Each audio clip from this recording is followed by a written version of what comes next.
In Polsbroekerdam wie is nu de vierde en laatste wedstrijd in de strijd om de nationale competitie. En het is Freer Kramer van het Heidenskip die hier een dik persoonlijk record leert van 18,54 meter. Hij wordt in de laatste wedstrijd tweede, maar hij heeft al 2 overwinningen in de bossen. Dus hij wordt de overall winnaar. Ricardo Fay sluit hier al met een PR van 19,48 meter. Bij de vrouwen docht Nederlands kampioen Klaske Nauta hier goede zaken. Zij komt tot 15,21 meter. En eindigt daarmee overal op het tweede plak. Want Dimfien van Rooyen is de sterkste bij de vrouwen. Ze pakt haar derde overwinning op regen, nu bij 15,27 en wint dus de nationale competitie bij de vrouwen.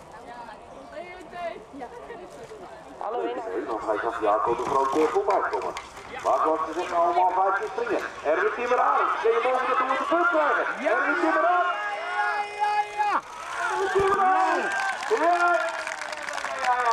In de mooie lid Nederlands kampioen Jacob de Groot zien dat de vorm goed is. Hij is hier de beste met 20,51 meter. Het smiet hem overal het tweede plak op in het klassement. Want de winst die gaat naar Arne Galema.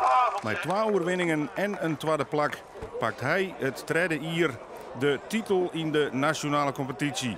Het levert in Polsbroekerdam een prachtig podium op. Nederlands kampioen Jacob de Groot die wint deze wedstrijd. Fries kampioen Arne Galema wint de competitie. En juniorenkampioen Erwin Timmerarens liet zien dat hij erom komt. Derde bij de senioren.